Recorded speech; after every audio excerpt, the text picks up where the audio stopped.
Yeah, so what can you say a bit more about the influence of English in Latin America? Anything else here? Yeah, so due to the fact that it's United States is really far away from Paraguay, yeah, you would think that maybe people would go away from it, maybe just learn Portuguese since Brazil is next to it or something. But there's a really growing number of people just learning English because of the influence we have. Even on the radio, in the top 40 songs, most of them are like in English. We have Latin American music, but there's a bunch of like Ed Sheeran music and stuff there too.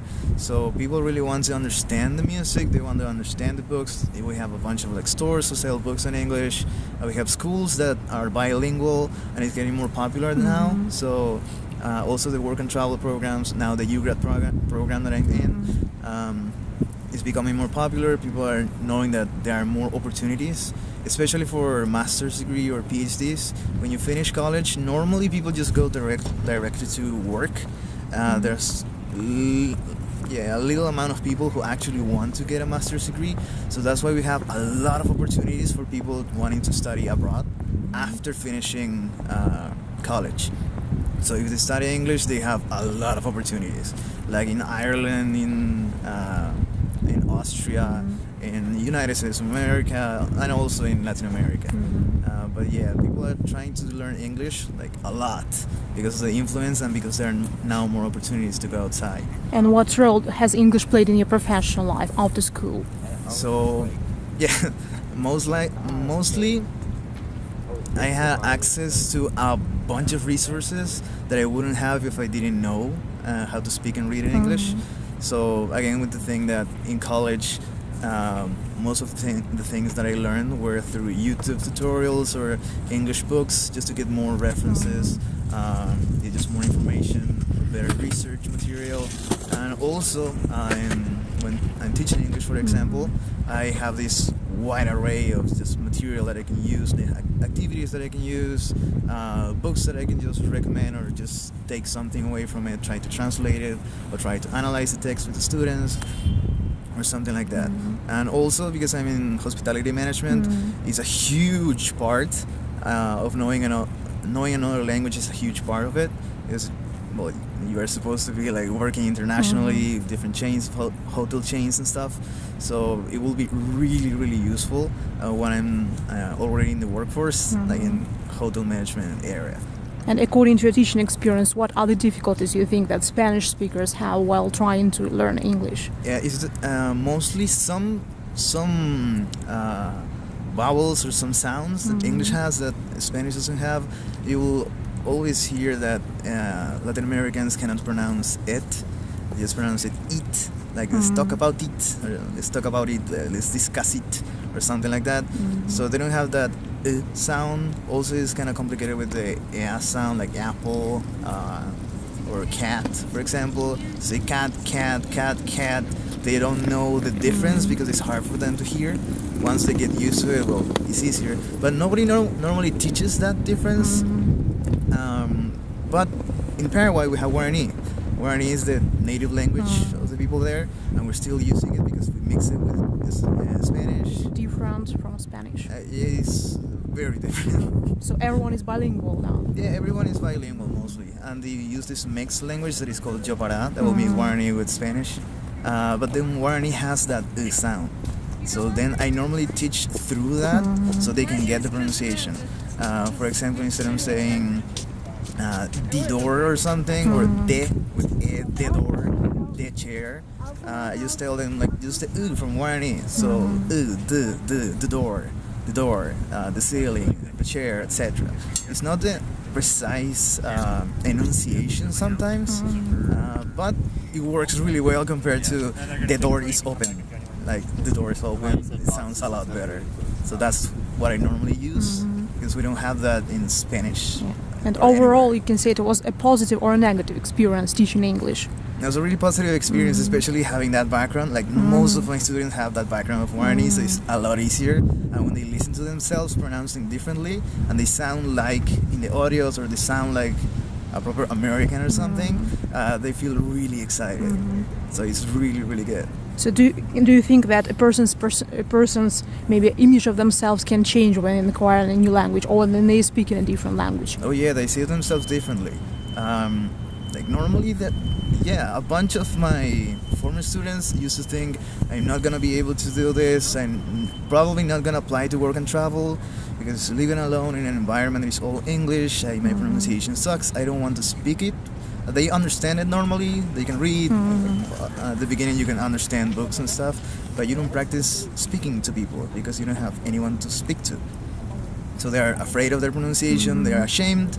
But once they hear themselves and they develop that, the courage just to practice, then they feel different about it and they say, hey, maybe I'm capable of doing this.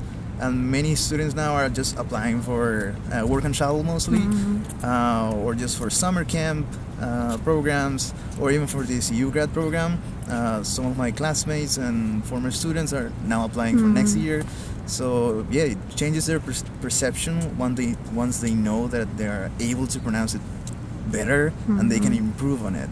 So it's a really good motivation to continue improving. So again, you think it's pronunciation that has its largest impact on how our personality changes when we speak another language? Normally, just because the understanding of the language is something basic, meaning that when you study a language, the first thing you acquire is understanding stuff.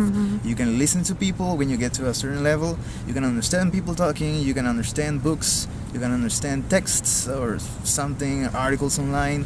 But you normally don't speak it, and you are ashamed of your accent and your pronunciation.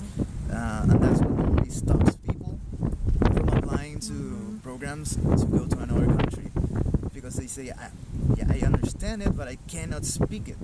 So then that will be a problem. It will be a mess. I won't apply. I'm scared. I won't be able to do it. But once they go through that, they go past that barrier, then they're super confident, and they say, I'll be fine.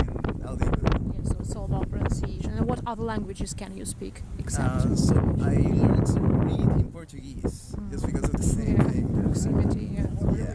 So I started getting some comic books in Portuguese because they were cheaper than the Spanish versions. So I just bought a bunch of them and tried to translate them with the dictionary until the point that I just didn't need the dictionary anymore. So I was Portuguese. Then I was 9 years in a Japanese school. I had like 6 Japanese sisters. They were exchange teachers who came to teach in Paraguay in a school named Nihongako.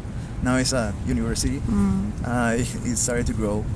So they had to live for 3 months in a family home, so they get adapted and stuff, and they live alone. So I had like six of them living at my house. I learned to speak and write and everything. It's totally different. Yeah, it's completely different. And can you still hold the conversation in Japanese? No, because I just stopped using it, like completely, and I just lost it. It was a really long time ago. Yeah.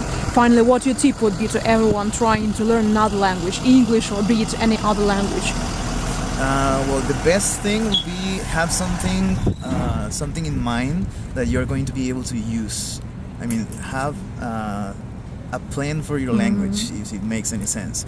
If you are learning French, for example, be sure you are going to apply to a scholarship to go to France or something, or you're reading French books, or you are into French art or something.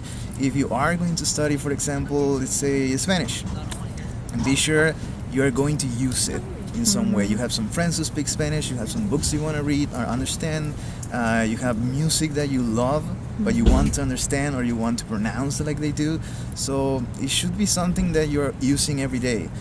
Something I even recommend my students is just check out stuff online, like comedy online. We have a bunch of like Instagram web pages and stuff that you can just follow in the language that you want to learn. And since there are normally just short things or short like phrases or maybe jokes in that language, it's easier to just translate and get it.